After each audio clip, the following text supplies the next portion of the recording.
a long password, Okay. but use the multi-factor authentication. Mm-hmm. This way, you don't have to have it written down, and the multi-factor authentication will definitely, like you said, they're just not going to be able to get in. I see it all the time.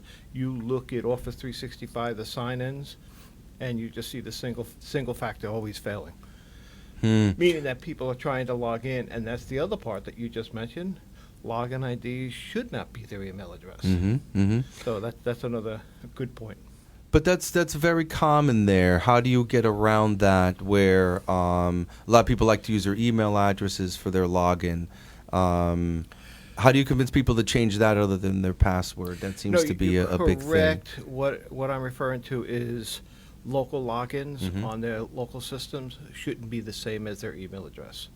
Oh, local logins shouldn't be the same as their email That's address. correct. Can you It should be elaborate good. on that a little bit more? Sure, the username. So I'll give you an example. Mine is TNOHS at Datasoftnow, Okay. right? And my local login is something that's different. It's not TNOHS. Okay. And the reason you want to do that is because if you use the same exact one, the hacker already knows one thing. Right. They already know the username Exactly. there. And then they have these programs that attack the password thing and figure it calculated over time. So there's just one more thing is, like I said, the hacker already knows one thing because user ID, email addresses are all over the internet. So it's not something you're going to be able to hide, whether it's a corporate that email makes address or sense. anything else like that. Yeah. So that's how, if hackers want to focus on you, they just look you up on the internet. They'll get your email address. That's And- why you want a different local username. Gotcha. So your banking and all your important stuff should not have your email address as your username. Should not be, correct. Okay. Yeah. And the best way to track that again is through a password manager. Can you imagine anyone today working without a password manager? I mean, geez, you know? Well, there are a lot of applications out there. It's got to be the one that you're comfortable with. That's the way it works. As you know, I believe you turned me on to iPass.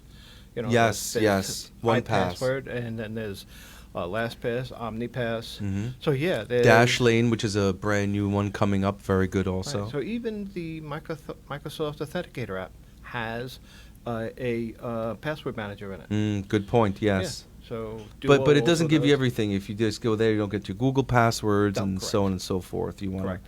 kind of be aware of where you're clicking there. Correct. Interesting. Please tell us about yourself. What do you Sure. do? Tell us about your company and stuff, man. So my name is Tom Nohs, and I am a cybersecurity professional. I am a CISSP with the ICS squared. CISSP. What does that mean, CISSP? Certified Information Systems Security Professional. Okay. And I will tell you that is the premier certification to have. It has definitely gave me recognition once I got it. It is a life-changing exam, to be honest with you. It's very, very broad, but I'm very, very happy that I did that. And the ICS squared is the organization that hosts those. Well, they are a worldwide organization, and Okay. they are the ones that actually do the certification and the testing for that. Okay. But they do have other, so they actually did break down the CISSP. As I mentioned, it's so broad. Right. What they did was they broke it down into 4 different categories if you wanted to have a vertical to just focus on. Okay. Like assessments, or I don't remember what the different categories are, but because the CISSP was so broad that you're better off focusing on one thing and become a very good professional in that one little area. I got to be honest with you, it's very, very broad. How does it play into this Nist standards everyone talks about? So what's funny is when I was doing the training, and I'll never forget the coach. Yeah. His name was Chris. Yes, and- I know him, Chris. Oh, you know Chris? Yeah. Yes, you And, connected and me he with him. said, while we were doing this course, he says, you are going to learn what Nist is all about. Because at that point, I didn't. He says, you will. And he's 100% right. You're constantly going to Nist to try to understand exactly what you're supposed to be doing. Let's talk about the Nist. Nist is a standard for computing that was invented many years ago. So NIST is the National Institute of Standards of Technologies. Okay. It is part of the United States government. Okay. And it was put together to help protect the government agencies, computer systems. Got That it. was the whole idea of it. And what they realized was they did a good job at protecting that. They really need to help the private sector. Okay, And makes so sense. that's why it now became available to everybody to use as a standard. And the whole idea of a standard is, like I mentioned, these assessments are so broad, right? You really need to ask the questions that fills in the gaps that you might miss just by thinking off the top of your head of trying to make things fit correct the way that you are setting up your systems. Okay. So it's a standard of how to set up your IT systems. It's a standard in asking questions in how you should be setting up. So here, I'll give you an example. One of the Nist questions, do you change your passwords, right? Or how many days? Do you have a lockout policy? And so and they give you a default setting, what that should be, but that doesn't mean you can't change it. Got it. Whatever your company business, it's really what your business goals are and what they can tolerate. Got it. So how far you can go within your business structure, what your requirements Correct. are. Real quick, National Institute of Standards and Technology. That's the NIST. That's a famous logo they came up with. Right. Is a physical science laboratory and a non-regulatory agency of the United States Department of Commerce, like you said, part of the Right. the mission is to promote American innovation and industrial competitiveness. Interesting. What a branding there. Yeah, like I said, it started out as a way to standardize cybersecurity within the United States government, and now it turned into this where everybody's using it. So now you are a certified person to deliver those standards. Correct. And I believe you and I had this conversation. All Yes. you got to do is think about what we're talking about. Okay. So NIST is all about asking the questions about how to not get hacked. Okay. So my business is really basically left of a boom. The boom is when you got hacked. So I prepare you. Okay. Actually, one of the assessments I do is a ransomware assessment. Yes. Right? And so I want to prepare you for having a ransomware attack. Yes. They say today it's not if, it's when. Right? Correct. So in a ransomware assessment, all you got to do is think about what's going on when you got a ransomware. You got to try to get your systems back up, and now you got to worry about getting bitcoins. You got to worry about a breach code. You got to worry about your breaking laws. Yes, The the trick whole is 9 to have yards. all those questions answered before it occurs. So let's tell the audience what this all means. Left of boom and right of boom. Right. So let's talk about that a little bit. What's going on there with Well, all the that? whole idea is boom. Boom is you were hacked. An explosion. Exactly. That's Okay. the whole idea of it.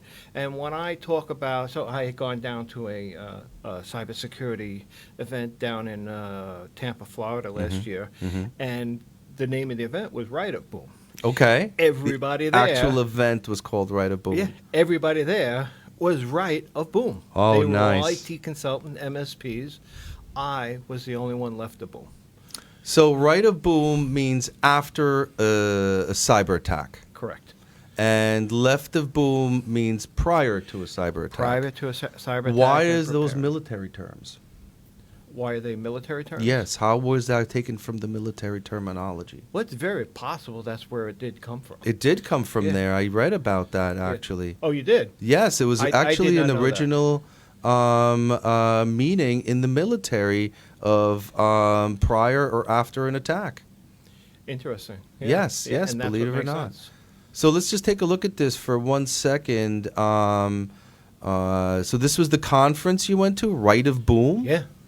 Talk about this a little bit, man. This is interesting. It was eye opening. Yes. And your company is an MSP, right? Yes. There were 300 other MSPs there, right? Which are post-attack vendors. That's correct, because they're MSPs. So who was going to get called in? You do need to bring in your forensics. You do need to bring in your lawyers. You need to bring in your breach coaches.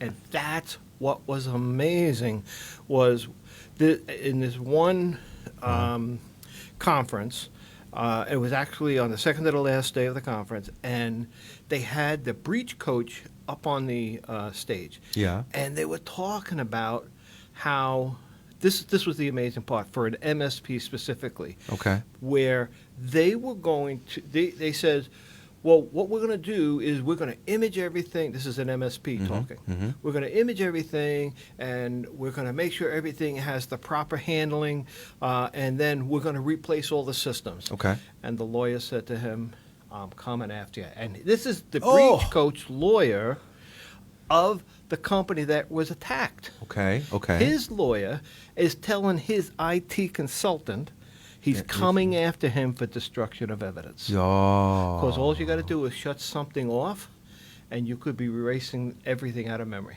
Wow, but I have to say, I can't tell you how many organizations I've seen that lickety-split get back up and running and erase their evidence during a cyber breach. That's correct.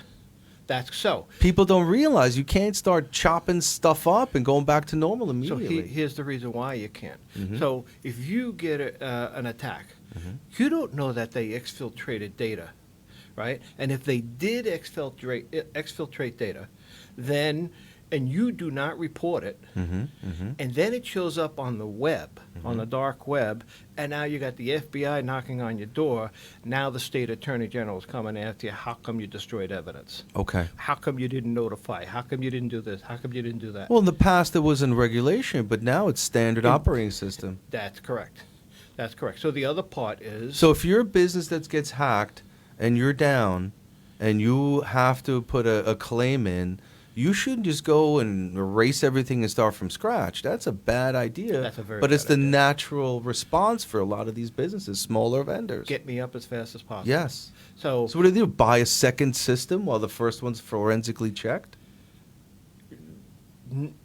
I don't know. I do know this. I can only tell you what the breach coach suggested. The breach And- coach meaning the attorney that is part of the insurance assigned to the claimant. That's correct. That's correct. The attorney assigned to the insurance claimant called the who's calling the shots now. He's in charge, if you will, of the That's correct. incident, of That's the correct, 'cause situation. here's the reason why. Because if you don't follow what the breach is doing, what the breach coach is saying that they have to do, then the insurance company has the right to not pay the claim. Oh, nice. Right. So you have, I don't want to use the word play along. You really need to follow the way it's supposed to work, the way Okay. that they have it outlined. Okay, They okay. want to get you up as fast as possible, but they want to follow the rule of law. Okay, that makes sense. That Yeah. makes sense. Correct. So it depends. In some cases, depending on the breach or the claim, you may just not want to touch it for a couple of days.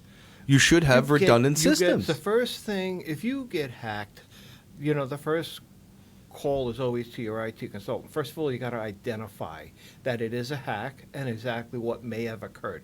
Once you've identified that it was a hack, now you need to bring in forensic people along with your insurance company. But at that point in time, you want to get them involved. It still could turn out to be nothing, right? Right. But once it's identified, now things have to happen based on law. Based on law. Right. Based on law. Right. Let's talk about more about the cyber coach. How did that come to be? That's only a term from the last 3-4 years, the That's cyber correct. coach. And That- these are trained attorneys to deal with the hacker and pay the ransom. Well, so there's a lot of pieces that they handle, and like I said, going to this conference, it was a very eye opener, and I actually would suggest any MSP to go to a conference like this. Okay. And the breach coach, actually, believe it or not, you may want to get them on your show. Okay. They would do it remotely. That'd be cool. I already reached out to them. Really? Yeah, Okay. yeah. And they're from, I believe it's Boston, I think is where they're from. Okay. Anyway, but yeah, they just go down a list. Okay. So just as an FYI, Mm-hmm. this breach coach and the hack that they were there for Yes. was an MSP. It was the MSP The actual MSP got hacked. got ransomware Ooh. and gave it to all of his clients. Oh, wow. Right. And it was that breach coach, it was that company, they were up on the stage, Ooh. and it was heartbreaking to see what they went through. Mm. What was funny was it was bringing back the tears. So here's the other part. Mm-hmm. As an IT consultant, as an MSP, the breach coach told them, do not answer your phone. Yikes. Okay. Yes. See the way you went like this? Yes, You yes. got all your clients calling Yeah. you that they're down. Yeah, Yeah. because you're now liable for all kinds No of matter stuff what you at this say, point. you can be held more liable. Yeah. mhm. So you're already in trouble. Mhm. Let's not make it deeper, and that's what the breach coach is telling you. Now, you would never do that. Yes, If you didn't have your insurance company telling you to do that, or Right. your breach coach. right. 5 things a breach coach will ask. What kind of data do you have? They want to know some level of classification. That's correct. Do you understand the data? Is it sales data, marketing data, accounting data? Is it separated? Where do you keep it? Locally, in the cloud, Yep. both? Who has access to it? Has your access list been audited in the last 2-3 years? So all those questions right there. Yeah. That's part of a Nist assessment. Mm-hmm. See what I'm saying? Talk This to is me about this Nist assessment. Pre-ransomware, pre-boom, left of boom. Mhm. You're putting and documenting all this information Mhm, so that when it happens, now I go get my documentation. Actually, you need to have it printed out, and you put them in binders on the shelf. So in order to have a Nist assessment done for technology, you got to have printed paper in your filing cabinet. Yeah, sure. If your Well, system- sir, if it goes down, yeah. If you have ransomware, you're not going to be able to get it. Yeah. So let's talk about this, right? So the Nist standard, you and I had a chance to work together on this and other projects. Mm-hmm. It's delivered by Homeland Security, is it not? It's not delivered by home. Well, you're correct. I'm sorry. There's actually a bunch of branches of government that actually are now involved in it. So Okay. CISA, Homeland CISA. Security, I believe it's NSA, Okay. actually FBI. But to become Nist compliant at the time, we went through the Homeland Security questionnaire. We went through. Yes, I think you're right. And today, CSET. the NIST standard can be provided by these other agencies, not just through Homeland Security, you're saying, through CISA. That's correct. Just so you know, there are a lot of different frameworks. ISO, Oh, okay. which is European. Sure. But it's actually very well known with law firms here in the States. A lot of law firms want to be ISO certified. Okay. And then there is also CIS, which is Center for Internet Systems, I believe is Yes, what it correct, is. right. And they actually have a really, really nice set of controls that really line up with NIST, but when you're doing an assessment, sometimes the questions are so wide open for Yes. interpretation, it's very hard, where some of these other companies are trying to narrow that down. So Okay. the CIS controls actually really does a good job, and also breaking down the assessment into different pieces.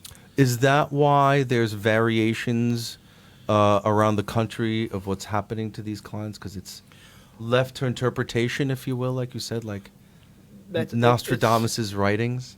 That's correct. I was reading that today, too. But yeah, you're correct. In other words, where you fall short with NIST and some of the other compliance, if you're trying to do it out of cybersecurity professional, Yes. and to interpret exactly what they're talking about, you're answering questions incorrectly and putting in, you really could make a mistake. It's really more about you're not going to get certified and you're not going to be in compliance. Gotcha. So ultimately, the results of the questions lead people to varying results. Correct. If they're doing a self-assessment and you don't truly understand the question or what they're talking about, that is where it breaks apart. Interesting. So now we went through it with you. My associate was turning colors Yes. towards the end of it. So what does it mean for an MSP to go through these standards? Now, we did it a year or 2 or 3 ago. Correct. And we were doing it through the Homeland Security questionnaire, and it was weekly meetings for 4 hours to go through every little minute detail, And question, with a right. lot of it dealing with my documentation, dealing with emergencies and contingency planning, and Exactly. having all my ducks in line with the vendors and their privacy laws. That's correct. So to your point about going through that with MSP, so one of the projects I'm working on right now is Yeah. with the Department of Defense and the new CMMC 2.0. CMMC 2.0. Now that sounds pretty damn exciting. So it's actually based off of NIST SB 800-171A, which is brand new. But the questionnaire is exactly the same. What they did with So you're saying NIST has come up with new standards and it's No. called something slightly No, no. different? So the Nist 171 focuses on controlled and classified information for the Department of Defense. It is based off of the Nist SB 853A Rev 5. That's what it's based off of. Okay, got it. You know, so Ouch. 53A is actually a very, very large questionnaire. And what the Department of Defense did was they pulled out what they wanted, and it's NIST SB 800-171A, which is the brand new assessment for CMMC. Got it. Okay. And Right. do you have to recertify every year? Yeah, so here's what I wanted to bring up. So actually, right at this moment in time, MSPs that do work for the Department of Defense contractors, manufacturers, Yes. may have to get CMMC 2.0 certified. 2.0 certified. Ooh, Right. oh my God. Okay, And- so that's using the new It's certification NIST. class. That's correct. So, but it has to do with being a service provider and the difference between a cloud service provider and a service provider, that there is this little challenge of definition within DFARS. I'm sorry for all the acronyms. Okay, yeah, you know, it's a little just deep stuff. another- Okay. yes, it's just another piece of it. But they're trying to get clarification, and actually the Department of Defense is really trying hard to lower the level that is needed for MSPs, because they know they're going to put a hurting on some of these MSPs. Because There's going to be so many variations of stuff throughout the country, no? Well, that's why there's this CMMC 2.0 for every single manufacturer Ah. and Department of Defense contractor. Uh-huh, uh-huh. So it's all going to be that way. And just as an FYI, Okay. Homeland Security, and I believe there's one other agency, wants to sign on to CMMC and use it because it's going to become such a standard. Interesting. Look at this graph I have running That's it. there. That's the model right That's there, correct. CMMC model 1.0. That's the 1.0. So there were 5 levels in the 1.0, Yeah. and now there's only 3. What they did was they level 3 is actually level 2 in the new model. I see. They shifted it around a little bit. Correct. And you believe And- it's easier this way now? And they actually they didn't eliminate level 1, but level 1 is now it's just a self compliance, Okay. self-assessment, where level 2 is half self-assessment compliance, but it depends on the controlled and classified information that you handle. So if Okay. you're handling controlled technical information inside of that CUI, now you need to get a certification at level 2. Now, if people think this is like some high up in the sky stuff, you don't do business with the government if you don't have this anymore. It's like there's no that's- other choice, right? That's what's going to happen. And to your point, there was a meeting this week with the Department of Defense CIO, and the title of it, "The Clock is Ticking." May of 2023 is when they're going to enforce some controlled unclassified information will require certification. Okay, so anyone, what about third parties to like vendors, to the vendors who do business with them? So that's in the Department of Defense world. It's called flow down, and this is what's in Flow down. Correct. This is what actually started back in 2017 with Okay. DFAR 7012. DFAR 7012. Right. It's just all numbers and All acronyms. acronyms for regulation as they're beginning Exactly, more. through the Department of Defense. That's their acronym. And what that says is that anything, you have this document. The government's going to give it to you. Yes. If you have to give that to a manufacturer to create that part, he has to have the same certification or level of compliance that you have as the subcontractor. So the subcontractor has to have the same level as the primary contractor. That's correct. And they're going to check this third party? What about fourth party, No, the so vendor this- of the... wait, it still has to go down. And you're Oh, correct. really? So that is the reason for the certification. So even with the Nist SB 800-171, you have to upload that into this system called SPRS, SPRS, and it's up there with your score and everything else like that. okay. And if that's not there, they may not award you a contract. Wow. So that's okay. where this is going, where if it's going to require a certification, right, and not a self-assessment, then if you got certified, they don't have to question it. That's the whole idea of this. Okay. What is it going to cost someone who's a third party to a vendor to the federal government to have these tests done and approvals? You know, and that, to me, this is the really, really, really hard part. And I'll just give you some quick numbers. Okay. And I don't mean the questionnaire for the Nist SB 171A, which is CMMC 2.0. Let's see is what you 100 pulled and- up, which is the current requirement to do business with the federal government. That's correct. There's 110 questions. Inside of those questions, there's a total of 358 objectives to be met. Okay? And then you actually need the evidence of how you met them. 2 pieces of evidence. That's 816 pieces of evidence that you have to gather in order to get this done. Now, I'll just give you... What do small vendors do that have a handful of employees, Tom? They can't. That's why they have to hire a cybersecurity professional. And there is a major cost for this, and it's difficult.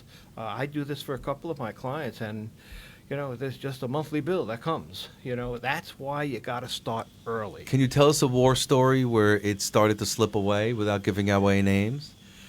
Well, I don't have to give away names. It's all about technology. A quick example. Yes. Right? And I'm sure a lot of people use QuickBooks. Yes, of course. Okay? And a lot of Department of Defense contractors and manufacturers do use QuickBook Enterprise local desktop version. And they can't move away from it because they have tools in that application That are they don't get customized. online. Correct. Okay? Yes, I've seen that. So, part of the CMMC and Nist is the implementation of what they call FIPS 140-2. And what that is... if you FIPS 140-2. and it's just a acronym for what it is. It's a level of encryption of ciphers that you're allowed to use on your system. So if you turn it on, you can't use SSL 3.0, 3.1, TLS1. You can't use all that. It won't even allow you to do it. Okay, So okay. It raises it up. With QuickBooks, what happened when we turned it on, QuickBooks stopped working, and QuickBooks said, yes, it's not supported where you do MD5. Yes. MD5 is not supported in FIPS 140-2.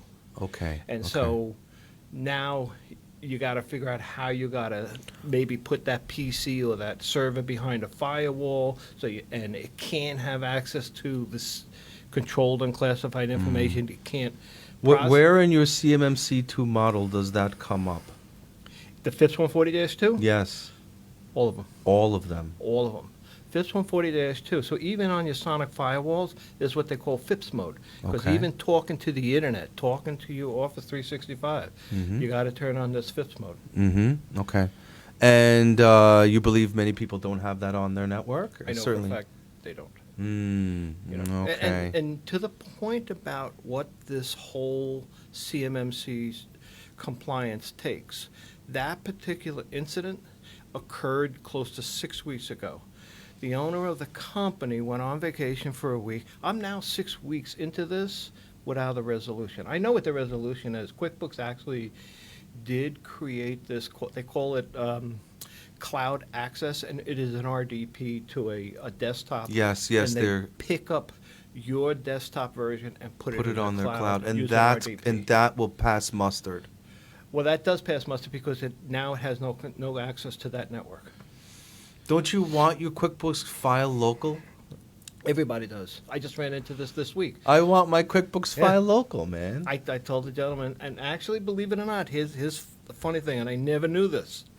This gentleman handles MTA, just like the Okay. Department of Defense. Right. And he's a contractor, and they have the same exact rules. They have FIPS 140-2. mhm. He's got QuickBooks on a PC. Okay. So it came up. We're going to protect him behind the firewall. got it. Yeah. Yeah. So it's just funny how it comes up. So is the federal government, you telling me they truly cut off all their vendors until they have this? What if they're desperate for those products? There's no leniency here? Well, so you saw the map where it said CMMC 1.0 and then it's Yes. CMMC 2.0.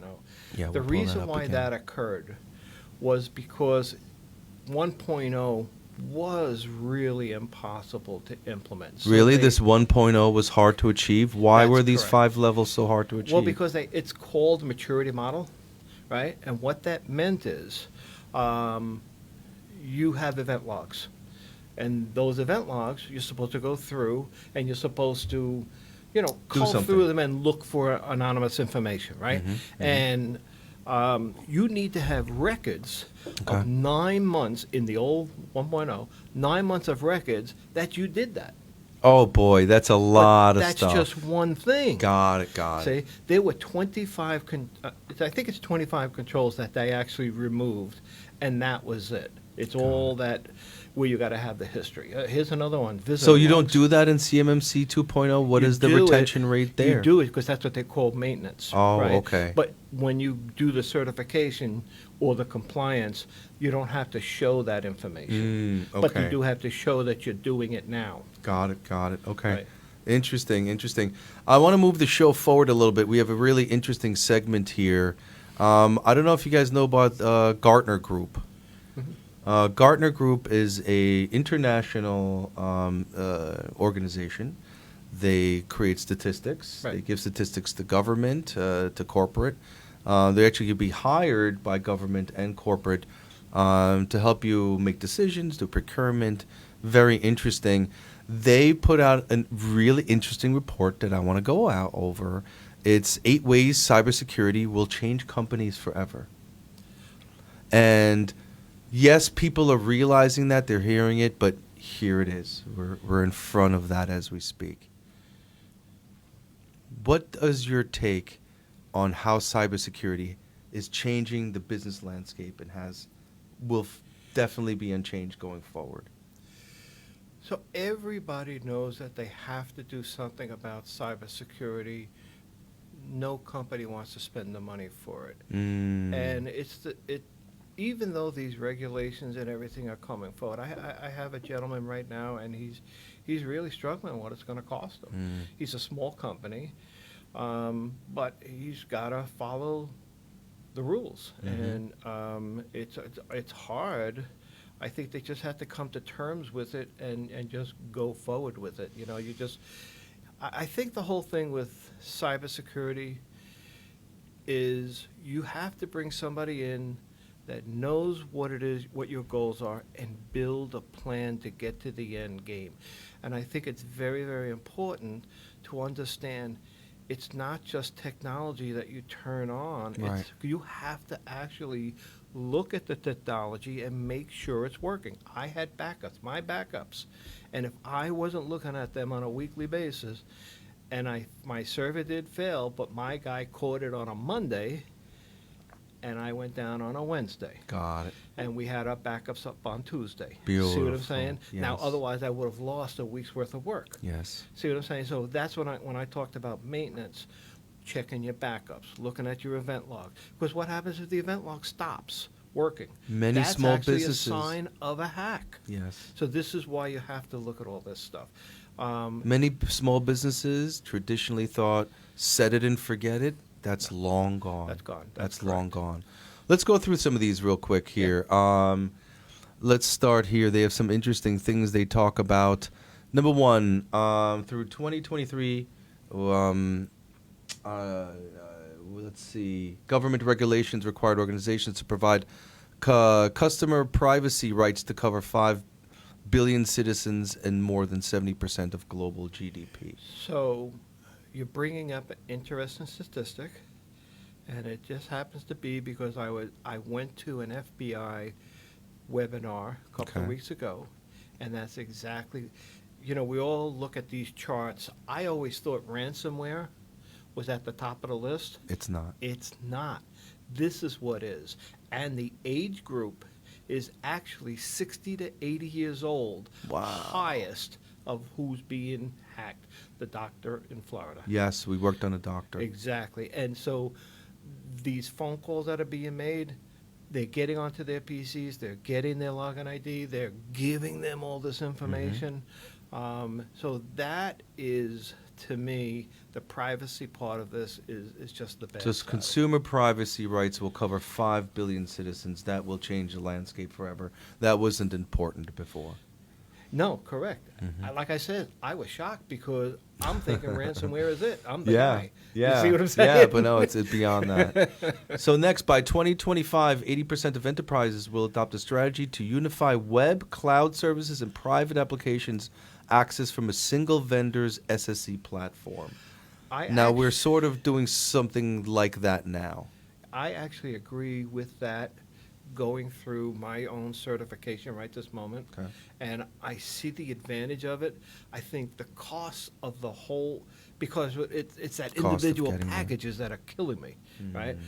I need a package, but I need it at a lower cost. Yes. You know, a guy like me just can't afford these big numbers that the government can afford. Yes, And yes. that's the bottom line, but I still need the security Mhm. that the government has. You see So- what I'm saying? Yeah, so there's going to be a bundling of packages into a single platform, so you don't have to cover Right. 5 fields. You're covering one main platform coming in. Correct. And Will that create monopoly problems in the future? I think there's too many out there. Really, There's to a lot overcome out that there. already. Yeah, you know, Microsoft and Amazon, they're not the only ones out there. There's a lot of them out there. Where the challenge is making sure that they have the proper certifications because okay. they can get hacked. Got it. Next, 60% of organizations will embrace zero trust as a starting point for security by 2025. More than half will fail to realize the benefits. Zero trust, sir.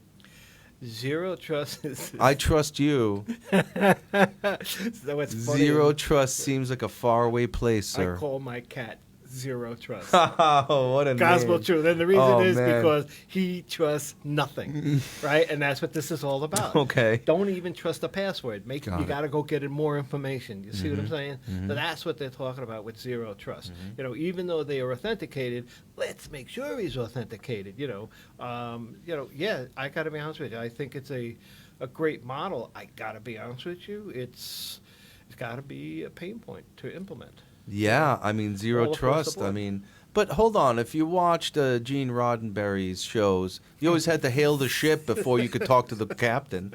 What the hell are we not doing that computers for, right? Like, hail the ship, and then the guy goes, yeah, it's safe. You could talk to this guy, you know?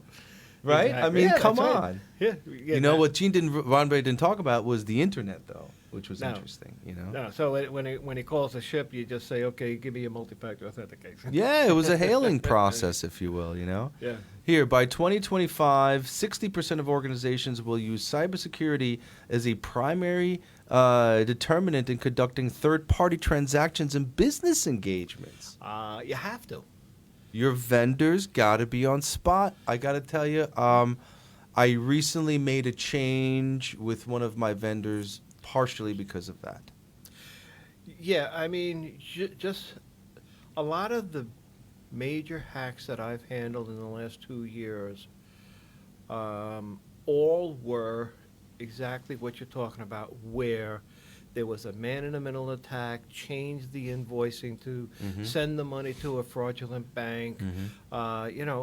So, yes, I actually agree with that.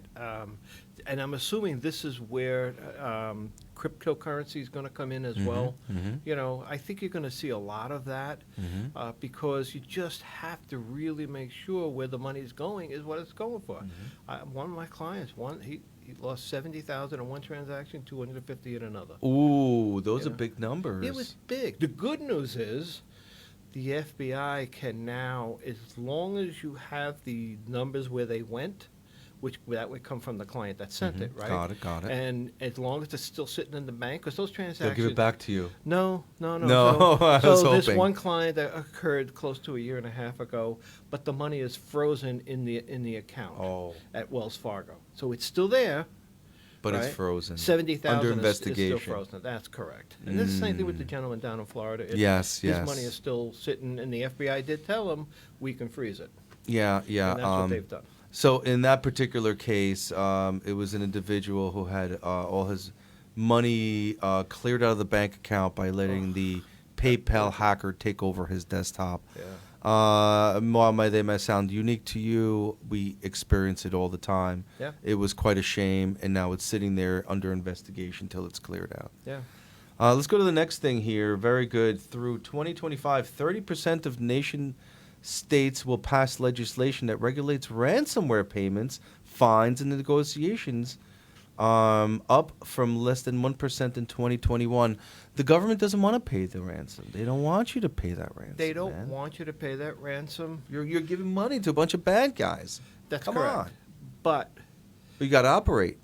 not that you have to operate. You just have to look at the pipeline incident, right? Where if they didn't pay that ransom and get the decryption key, right?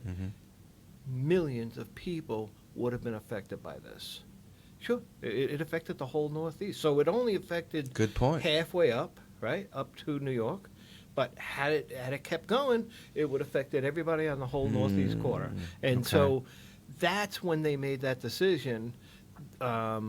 The FBI did get half of that money back. I don't know if Wow. you remember that. Okay, no, I so don't. they were able to freeze those. That's when it all started. When I realized, I says, wow, they can freeze money. Got it, because they got can. back, I think it was 2.5 million, I think. Oh, okay. All right. Yeah, Isn't yeah. that too bad for them? Not too. No, well, they paid out 5.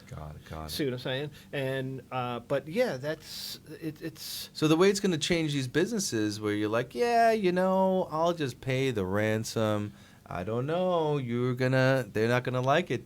Because I've had cases where instead of calling their insurance guy, they call the FBI first, and they're like, we don't want you to pay the ransom. right. Yeah, but all of that is changing, and here's the reason why. Because the hackers are changing. So 4 years ago, when you got ransomware, right? And you either weren't going to get your data back or you're going to pay the ransom. You might get your data back. See, I use the word might, right? In today's world, you're going to pay the ransom, and you still might get your data back, and you're still really in the same boat. But Right. You have to notify everyone what happened. Right. So here's the reason why you got to do the notification. In today's world, the hackers don't turn on the ransomware until they've exfiltrated data and put something on the web. If you don't pay us, we're calling your clients. They actually threaten clients, that they're coming after them next. So they're not notify- erasing the data. They're like, I'll put your data on the dark web for everyone to see. Well, that's correct. So that's why in today's world, it's a little difficult. I find that very hard to believe that they think they're going to be able to control that. Because the only thing it's going to do is people aren't going to they're not going to notify the FBI. And that's actually a bad thing. And just so you know, the reason why They'll that's a end bad up not even notifying the FBI. Oh, geez. or okay. anybody. And Yeah. so now you're going to lose the information about identifying hackers, identifying them trying to get in, because they'll bring in their own insurance company brings in the forensics, FBI brings in their forensics, and they look for how it occurred. They look for indicators of compromise, and then they share that information. Interesting. Yeah. So the agility of the cyber coach to deal with these guys is going to get pretty complicated. They were agile in the past. The agility by the cyber coach will be curbed, if you will. And they're very calm. Interesting. They have to be very calm. When I got to introduce you to these guys, and I've the met a young couple lady- of cyber coaches. The Actually. young lady is just so breach calm coaches. and collective, but it was just amazing how the guy sitting on the thing, and there was this owner of this MSP out of Louisiana, and he's saying, we're going to do this, we're going to do that, we're going to protect the data, chain of custody and all Yeah, that. And, yeah. I have professionals that do that, and he just said, and I'm coming after you. Oh boy. That was, my jaw dropped. My jaw Oh, dropped. well, they're ready to enforce it. So, Yeah. next, by 2025, threat actors will have weaponized operational technology environments successfully to cause human casualties. Yeah. Wow, what is Gartner talking about here? Well, so, all you got to do is they already did that. That has to do It's with the no longer about hospitals. seizing control of data. Ransomware attacks have now also seizing control of entire infrastructure. Colonial pipeline attack, and what Yeah. that could have on Right. human casualty counts. Because, in other words, you just got to... So hospitals are a big thing, right? Ukraine, Russia just took down a hospital over there, right? There are people in there the with hospital. information about hearts, and if they can't get that information about how they need to treat a person, right? Based on their history, because it's got ransomware, the person's going to die on the table. Have there been human casualties Yes. from cyber attacks so far? In Ukraine, Oh. with Russia. This just occurred, probably about a month or so ago. Oh, there definitely has been. Interesting. Wow, that's a tough prediction There to was hear, another guys, one you know? out of, I think it was Africa, that occurred about a little more than a month ago or so.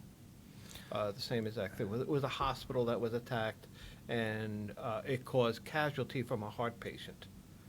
By 2025, 70% of CEOs will mandate a culture of organization, greater resilience to survive coinciding threats from cybercrime, severe weather, civil unrest, political instabilities.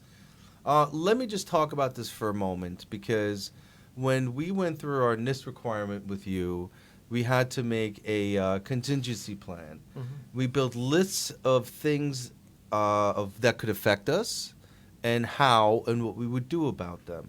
Severe weather events, civil unrest, and political instabilities were things we've added to those Yes, risks. let me just make a correction. So Please. that's part of a business continuity plan. That, what you're discussing right now, is risk assessment. You list all your risks, even you are As a risk. part of- I'm working with a company in Manhattan. Sure, there was just a Two section. owners, Mhm. that's correct, two owners. You talk about the risk of losing that person in the business. You talk about, so yeah, you want to identify the risk, and you want to identify how it's going to affect the business, and then you need to put it at a level at which you think it's the probability of it occurring, and actually the level at which it may affect the business. So risk management will be passed down to all of the employees over time. Without a doubt. And the reason for that is, believe But it or most, not- I mean, I've seen employees, they could care less what happens after they leave. Or in some No. cases while they're there. Well, you're correct, but that's no longer So that's changing. Everyone's That's got to be correct. part of the risk conversation. Weather, unrest, cyber attacks, the whole thing. The staffs of companies have to be more engaged in these risks. Internal threats. is Internal another big one. threats. Yeah, just because somebody did an internal hack, because they were part of the organization and left, they think they got away with it. The forensics is still there. And once it's found out, I've read plenty of stories where, weeks after somebody left, they found out it was the IT guy. It was the IT And they guy went after- anyway. they went after the IT guy. Yeah. By 2025, let's see. By 2026, 50% of C-level executives will have performance requirements related to risk built into their employees' contract. So they're really even going to build it into risk management into the handbooks. Yeah, and I guess that really comes from training.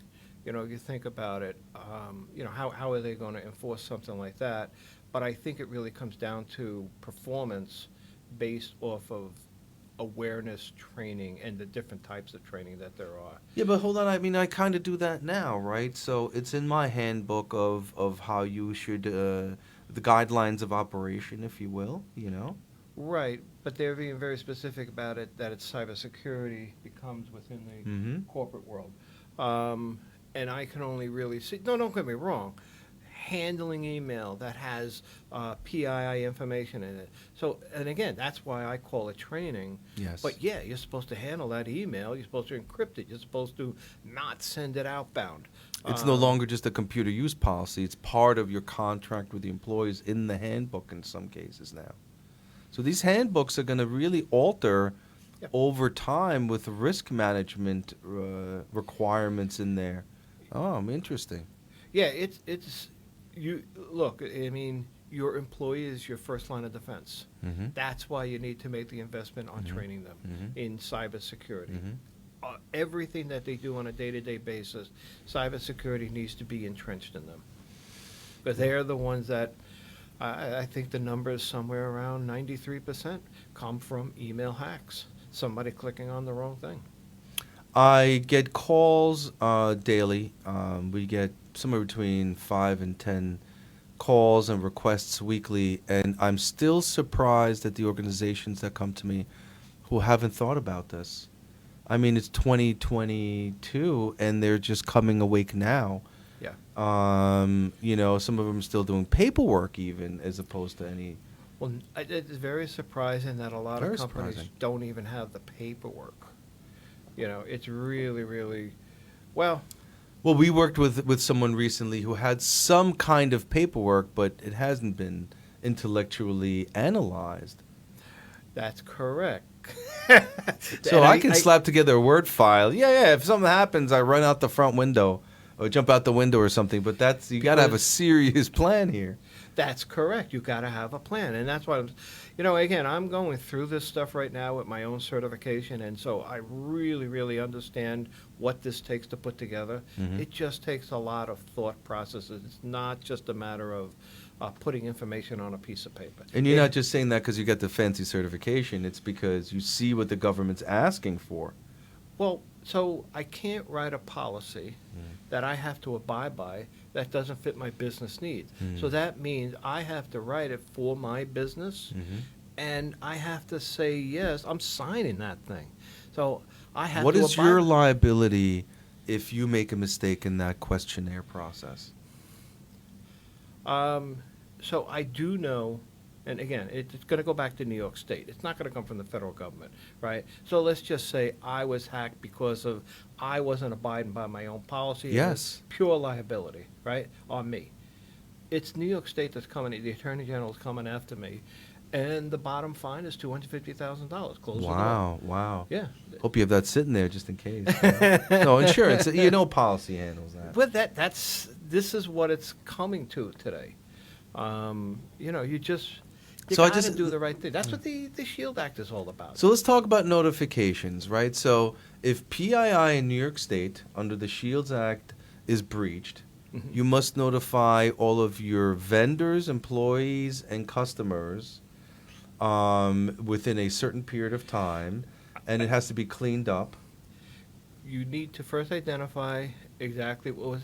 Again, this is where breach coaches and all the forensic people come in, right? So you identify. So I actually recently worked on a case where one lawyer was going to notify New York State, and the insurance lawyers came in and say, no, let's really identify the data that was taken. Yes. And because it wasn't a full, complete system of data, they because we were able to identify exactly what was taken and what was seen by the hacker. Wow, okay. Using Office 365 Compliance Manager. Yes. So we got everything that they did, and we showed this to the lawyers, and they said, okay, we don't have to do a notification. We Oh. just have to clean this up and move forward. Okay. And that just happened to be that particular case. That was the one that stole the $70,000 and the $250,000. That was that case. They got into their Office 365 online. But now you're saying they had an insurance. I mean, some businesses don't even have the policy to get this work down. They're on their own. No, no, correct. And that's where the challenges are. Some of these. I mean, you're talking about things that have a cyber coach involved, and the insurance agent is going against these other attorneys. But if you don't have an insurance policy, cyber coach, what are you going to do? So there are, if you have a business liability policy, because actually this one instance that we was just talking about actually worked through her business liability. There is a piece of it that okay. does cover that, but it was very minimal. As compared to a full-blown policy. Right, if you have a full-blown, it's very, very important. With the ransomware assessment, that's one of the things you cover. Insurance, you need to meet with your CEO, you got to meet with your CFO, you got to meet with your insurance guy, IT people, and talk about insurance. Mm-hmm. There's a lot of pieces of the puzzle that you really got to cover to make sure, so that if you got hacked, Yeah, you're going to have all your ducks in a row. excellent. And you're not going to have them all in a row. Yeah. But you're going to really have a pretty good idea of where you really got to go. So what do you say to the audience in the next 6 months before the end of the year, if they're dealing with the federal government or with vendors for the federal government, to pony up or prepare to pay some good money to get themselves certified and to work within those barriers? You have to. Again, if you're working in an industry that's regulated, and please don't sign it that you are something that you're not. Mm-hmm. Specifically within the Department of Defense, they have increased their False Claims Act by over 100%. Really? Yes, Really? they are going after people who are just sending this stuff in, and they can tell based on the documents that they're asking for you to upload into this SPRS Yes, system. yes. They're now analyzing that stuff, Mm. and if it's not making sense, they're sending somebody to your office. Part of your contract with the Department of Defense, you have to allow the DIBCAP to come in and assess you if they Wow, want it has to be done Right. on a spot check, if you will. to. Exactly. Oh, wow, that's very interesting. Yeah. Well, thank you very much for joining us on CyberMasters. Thomas, this is a really interesting conversation. Your value in this industry is growing.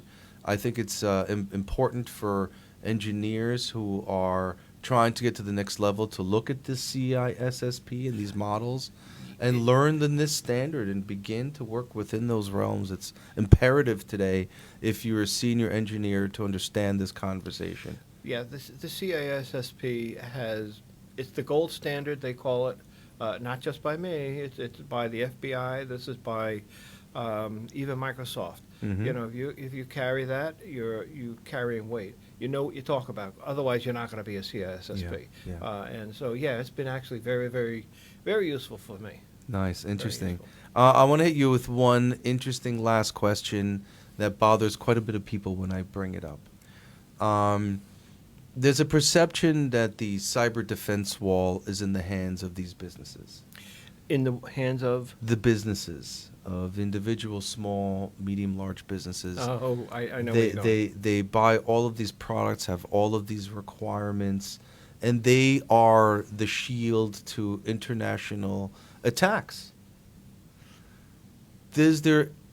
Other countries have solved this problem by taking part ownership in the internet.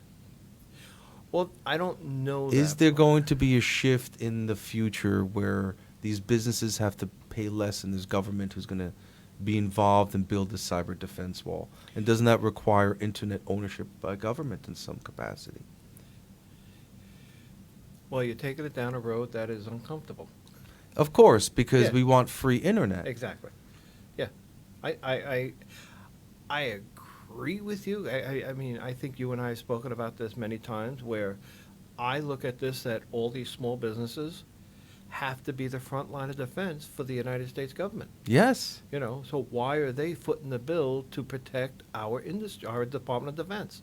So I did write a letter to the Department of Defense about this, and you know, I didn't get a response. I didn't expect a response. I got too many Yes. other things to worry about. Yes. You know, but But yeah, I wonder what they thought about it. Think about that. well, I do know that it has been talked about and it has been mentioned, but it's a very, very sticking point. I think it's really got to come from your legislatures and policy. I think that's where it's got to come from. And, you know, my suggestion was, if somebody does get this CMMC certification, then let the government pay for it. But, you know, they foot the bill to get there, and then maybe they can get a tax credit. Maybe they can get something. Or grants to or help them along. something, right? Grants is This is another what we way. were talking about. Can Right. grants be given for Right. this stuff? So that was my thought there. I think, and the reason I know, because I'm writing the bills to the clients, you know, mhm. and you feel bad for it, but, you know, there's nothing I can do about it. This is what their requirements are. Mhm. You know, I was dealing with that MTA gentleman, Yeah, and yeah.